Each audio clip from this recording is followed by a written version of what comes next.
Did you know that in Berlin there are 3 immensely large memorials dedicated to the members of the Soviet military in the Second World War? And did you know that decades after the Soviets left East Germany, these memorials are still protected and maintained by German taxpayers, even in light of the heightened tensions over Ukraine? And in this video, I'm going to walk you through the first of these 3 Soviet war memorials to be built here in Berlin, the Soviet Memorial in Tiergarten. I will explain why it was built, its design, its layout, and why exactly it's here in this location. It's just a short walk from the Brandenburg Gate and the Reichstag Building. This is the Soviet War Memorial in Tiergarten. First, a quick walkthrough. First things that you will notice when approaching this memorial are the 2 Soviet T-34 tanks and 2 152mm howitzers flanking the memorial's entrance on both sides. Both were commonly used arms for the assault on Berlin. The memorial's central feature is a stoa consisting of 6 columns plus a large pillar. Atop the pillar is an 8-meter-tall bronze statue of a Soviet soldier. He has his left hand out, honoring his fallen comrades. He carries a rifle on his back. On the front of the pillar is a quote in Russian that says, "Eternal glory to the heroes who fell in the battle against the German fascist invaders for the freedom and independence of the Soviet Union." The years 1941 to 1945 marked the period of the war from the Soviets' point of view, from when the Germans invaded. Each of the 6 columns is dedicated to a specific branch of the military with the names of fallen soldiers, presumably from that branch. In the forecourt are 2 large but empty stone sarcophagi, which list the names of officers as well as rank-and-file soldiers.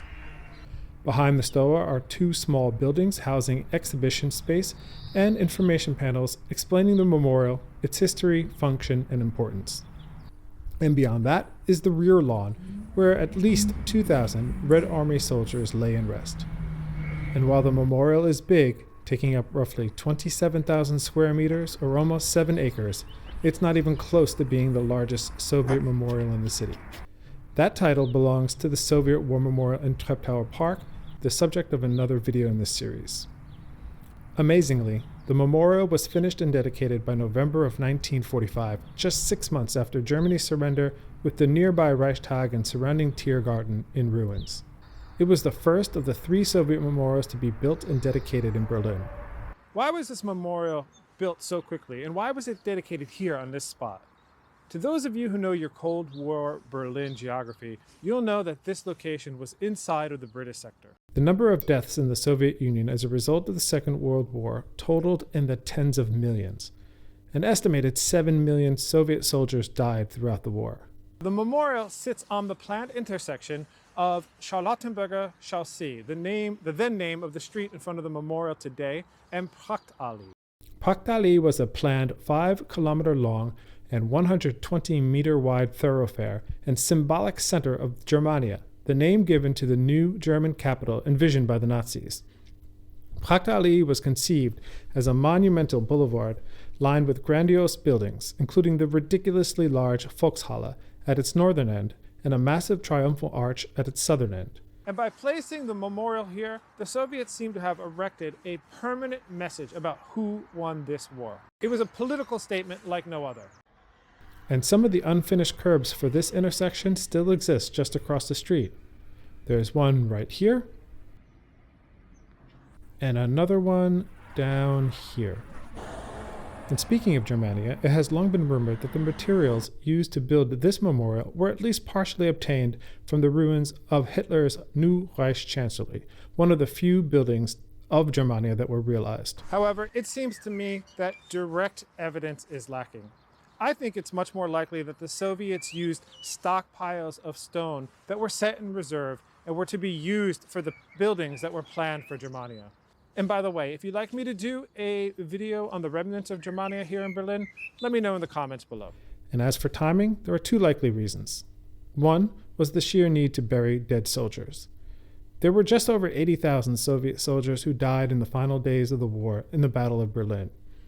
And from what I gather, the estimated 2,000 or so soldiers who were buried here were the dead from the battle to take the Reichstag, just nearby. And I assume that the Soviets rushed to get this memorial started before the British arrived in the city to take control of their zone. And the Brits acquiesced to the memorial's location, perhaps in recognition of the immense sacrifice that Soviet Red Army gave in order to take the city. The Brits, along with the French and the Americans, even took part in this memorial's dedication in that November of that year. A Soviet honor guard was permitted to maintain a 24-hour watch over the memorial even after the Berlin Wall was erected. An honor guard remained until 1994, when Soviet forces withdrew from Germany. And even till today, annual ceremonies marking the end of World War II take place on May 9th, which was the date in the Soviet Union when Germany signed its surrender. This memorial, like other Soviet war memorials in the city, has always been controversial. Due to its location, it was a frequent target of anti-Soviet and anti-GDR government protests. Even the street was renamed in protest, from Charlottenburger Chaussee to the Straße des 17. Juni, or June 17th Street, which was the date that the GDR and Soviet governments violently put down a 2-day workers' protest in East Germany in 1953. Also, many Berliners refer to this memorial, as they do to the other two memorials, as the Tomb of the Unknown Rapists, a result of the mass rapes that Soviet soldiers inflicted on German women throughout the Reich. In Berlin alone, some estimates put the number as high as 100,000 women, and I've read some historians put that number much higher. And in more recent times, the memorial has been the target of anti-Russian protests, resulting from the invasion of Crimea in 2014 and Ukraine as a whole in 2022. So why is this memorial still here so long after the Soviets have left the city? Well, as part of the negotiations for the reunification of Germany, Germany and Russia signed a War Graves and Memorials Agreement, a treaty that obliges both countries to maintain and care for each other's war graves and memorials. Germany signed similar bilateral agreements with dozens of other countries. And by signing these agreements and fulfilling its treaty obligations, Germany is able to ensure that all of its soldiers who fell on foreign soil are able to get a dignified burial. And on YouTube, you'll find several videos of archaeologists conducting excavations on battlefields. So in my opinion, this is a must visit.